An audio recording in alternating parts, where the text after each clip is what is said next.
अब नमाज का ज़ाया करना कितना बड़ा नुकसान है।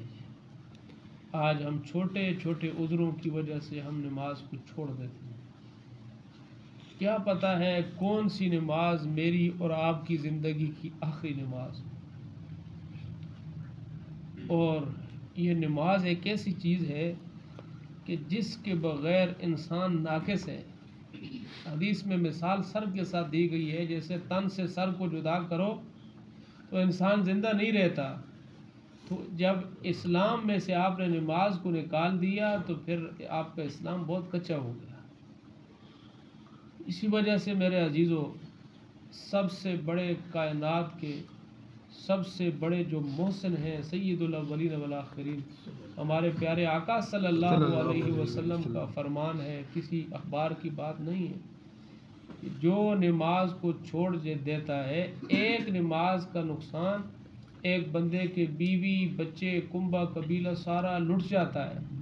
इसका नुकसान कम है और नमाज के छूट जाने का नुकसान ज़्यादा है। लेकिन आज हमें पता नहीं है, हम एक नमाज नहीं, दो नहीं, तीन नहीं, कई कई नमाजें छोड़ देते हैं। उसकी वजह यह है कि नमाज का जो अजर व सवाब है या नमाज ना पढ़ने पे वईद है, वो अभी नहीं है। उसका ताल्लुक़ इस जहान के साथ है ही नहीं है। हम सुकून को तलाश करते हैं, अल्लाह ने सुकून रखा है नमाज के अंदर। अपने ज़िक्र तिलावत के अंदर जो बंदे भी नमाज को छोड़ने वाले हैं, हमारे प्यारे आका अलैहिस्सलाम का फरमान है, वो सुकून से नहीं जी रहे हैं। ज़ाहिरी तौर पे वो मज़ों में होंगे लेकिन उनका दिल वीरान होगा।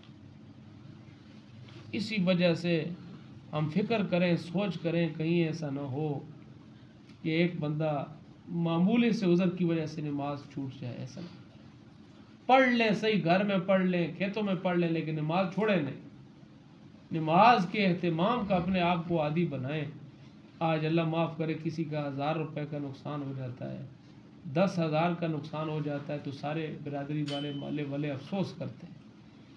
मेरे मोहल्ले में, मेरे रिश्तेदारों में, मेरे पड़ोसियों में, मेरे घर वालों में कितने बालिग अफराद हैं, उनकी एक नमाज नहीं तो रोज़ाना 5 नमाजें उनकी रह रही हैं। अभी हमने फिक्र की। इसीलिए मेरे अजीज़ों, हम अपनी नमाज की फ़िक्र भी करें, अपने औलाद, घर वालों, जो अपने महताज जितने लोग हैं, चाहे मर्दों में हो औरतों में हो, हम उनकी नमाज की फ़िक्र करें। इसी वजह से आप अलैहिस्सलाम ने फरमाया, अपने बच्चों को जब 7 साल के हो जाएं तो नमाज का हुक्म करो, और अगर वो 10 साल के हो जाएं तो फिर उस पर ज़र्ब लगाओ, उनको मार के नमाज पढ़ो। तो मेरे अजीज़ों, हम कोशिश करें, हम जब खुद एहतमाम करेंगे हमारी औलाद खुद ब खुद करेगी। खुद नहीं करेंगे तो औलाद कैसे करेगी। सबसे पहले खुद अपने आप को आदी बनाना है, फिर अपनी औलाद के लिए दुआ भी करनी है और उनको नमाज का कहना भी है। अल्लाह पाक हम सबको 5 वक़्त पाबंदी से एहतमाम के साथ नमाज़ पढ़ने की तौफ़ीक़ अता फरमाए।